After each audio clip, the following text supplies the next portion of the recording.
여러분 안녕하십니까? 이 스타벅스의 이 판촉물을 만드는 행사, 이걸 통해서 지금 5.18 민주화 운동을 건드렸다, 또는 박종철 열사의 폄훼했다, 이런 주장을 펼치면서 자, 불매 운동을 벌이고 있는 단체들이 있습니다.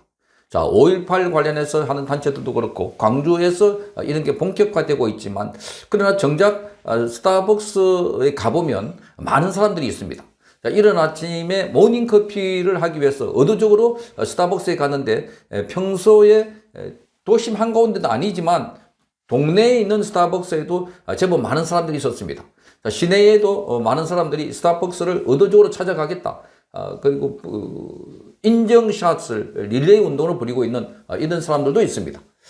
자, 정부가 나서서 스타벅스를 공격하고 있는 이런 기이한 상황들, 지금 이재명이 앞장서서 이렇게 나서고 있고, 또 행안부가 나서면서 확대되고 있습니다. 법무부도, 보훈부도 동참하고 있는 이런 상황입니다. 공무원 노조들도 스타벅스 불매 운동을 벌인다고 하니까, 자, 정부가 나서서 민간 기업에 대한 압박, 불매 운동, 자, 이것이 자, 한국의 지금 전체주의 운동 분위기와 맞닿아 있다는 점에서 잘 드러나고 있습니다. 이재명 정부의 성격을 잘 말해주는 것 아닐까, 이렇게 보여지는데, 그런데 이 스타벅스와 관련해서 이렇게 지금 정부 차원에서 압박을 하는 게 결국 이재명의 또다시 부메랑이 돼서 이재명 정권을 때릴 것이다 하는 주장, 추측, 또 이 분석이 있습니다.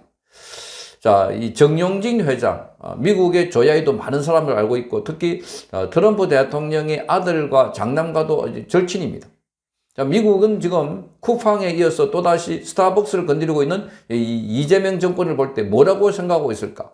자, 이건 도저히 안 되는 자유민주주의 체제, 특히나 친미 성향에 있는 사람들을 의도적으로 압박하고 공격하고 있는 걸로 보지 않을까, 이렇게 보입니다. 자, 이와 관련해서 지금 온라인상에서 이 분석한 글이 있는데, 이거 필자를 잘 모르겠습니다. 그런데 포온골이라고 해서 있는데, 이게 아주 설득력이 있는 분석이 있어서 여러분께 소개를 해드리겠습니다.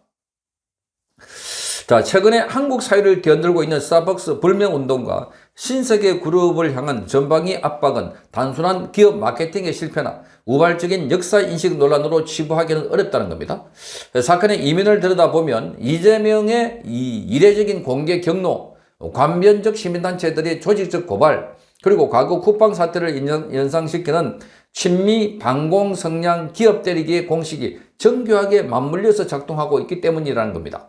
그러나 이번 사태가 과거의 기업 규제 국면보다 훨씬 위험한 본질을 내포하고 있다는 이유는 바로 정권의 감정적 대응이 미국의 현 집권 세력이자 막강한 실세인 트럼프 일가라는 인화성이 높은 외교적 영역을 정면으로 자극했기 때문이라는 겁니다.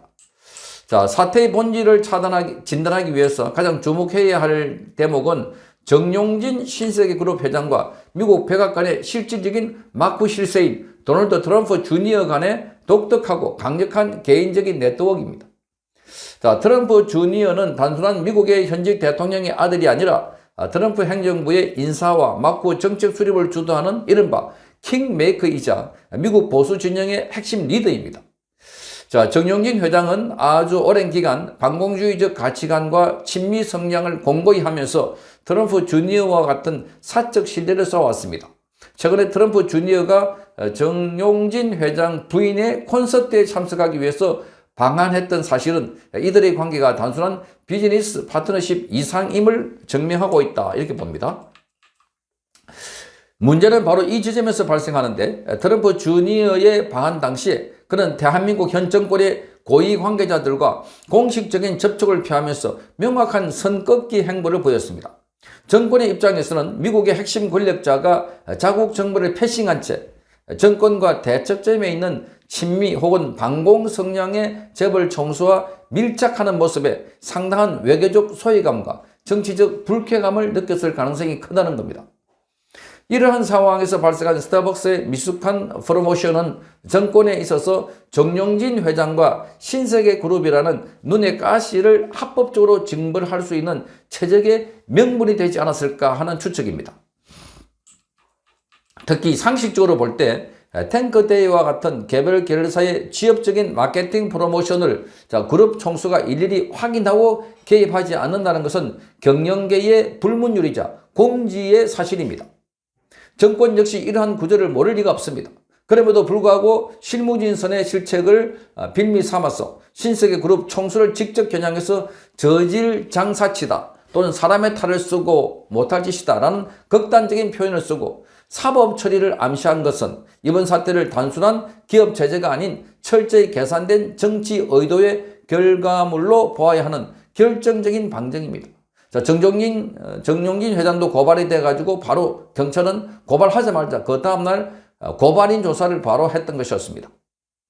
자, 트럼프 주니어 방한 때 누적된 정치적 앙금을 털어내고 정권에 고분고분하지 않는 친미 우파 성향의 상징적 기업인을 본보기로 길들이겠다는 권력의 의지가 투영된 것이 아닐까 이렇게 보는 겁니다. 대통령의 가이드라인이 떨어지기가 무섭게 좌파 시민단체들이 고발과 불매운동에 나선 일련의 동조화 과정 역시 이러한 기획된 보복 의혹을 더욱더 짙게 만들고 있습니다. 그렇다면 미국 트럼프 행정부는 이 사태를 어떻게 보고 있고 앞으로 한미관계에 어떤 파장을 미칠 것인가에 대해서 냉정한 진단이 필요합니다. 우선 트럼프 행정부는 이번 사태를 단순히 한국 내 역사 논란이 아닌 자신들의 핵심 채권과 동맹을 맺은 기업에 대한 정치적 탄압으로 규정할 확률이 매우 높다는 겁니다. 트럼프 대통령과 그의 참모들은 철저한 기브 앤 테이크와 동맹에 대한 사적 실리를 중시하는 경향이 강합니다. 자신들과 직동 채널을 가진 한국의 대표적인 친미 기업인이 정권의 자의적인 프레임에 걸려서 사법 처리 대상이 된다면 또 불매운동으로 무너지는 모습을 본다면 이를 트럼프 진영 전체에 대한 우회적인 적대 행위로 받아들일 수 있다는 겁니다. 그리고 미국의 브랜드인 스타벅스를 향한 제재는 미국의 통산 압박을 자극하는 자해 행위가 될 수 있습니다. 트럼프 행정부는 자국 브랜드와 대외 자본이 해외 시장에서 부당한 정치 프레임으로 불이익을 받는 것에 극도로 민감합니다. 앞서 미국계 기업인 쿠팡이 겪었던 가혹한 규제에 이어서 스타벅스라는 상징적인 미국 브랜드까지 한국 정부 수뇌부의 말 한마디에 고사 위기에 처한다면 트럼프 행정부는 이를 심각한 무역 장벽이자 반미 시장 환경으로 간주할 것입니다. 결과적으로 이번 사태는 지방선거를 앞두고 정권이 국내 정치적 선전과 지지층 결집을 위해서 외교적 실익을 통째로 희생시킨 아주 무모한 감정 과잉의 결과로 해석될 수가 있다는 겁니다. 미국의 실세와 닿아 있는 막강한 민간 외교 채널을 국가적 자산으로 활용하기는커녕 오히려 정파적 이익을 위해 억지 표적으로 삼아 적대시하는 것이 너무나 안타깝다 하는 지적입니다. 트럼프 행정부가 이 사태를 정식 안건으로 다루기 시작하는 순간 대한민국은 통상보복이나 방위비 분담금 압박, 외교적 고립이라는 아주 감당하기 힘든 트럼프 리스크의 직격탄을 맞게 될 것입니다. 현 정부는 지금이라도 특정 기업에 대한 정치적 겁박과 여론 선동을 멈추고 법치주의와 시장경제라는 대원칙 아래서 이성적 수습책을 마련해야 마땅하다 이렇게 보고 있습니다. 자, 이거를 읽어보면 지금 덕보다 실이 훨씬 많은 선전선동을 하고 있다. 자, 이게 상식적인 자본주의 국가, 자유민주주의 체제에서 있을 수 없는 일입니다. 아직도 이 나라를 완전히 전체주의 국가처럼 만들려고 하는 이재명, 자, 거기 따라다니는 개딸들, 또 거기에 일사불란하게 움직이는 정부기관들, 자, 이게 지금 대한민국을 후진국가로 만들고 있는 창피스러운 모습입니다.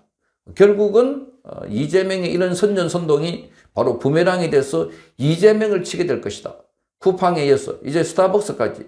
스타벅스는 상징적입니다. 자본주의 상징, 미국의 상징.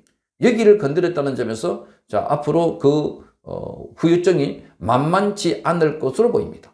성창경 TV였습니다.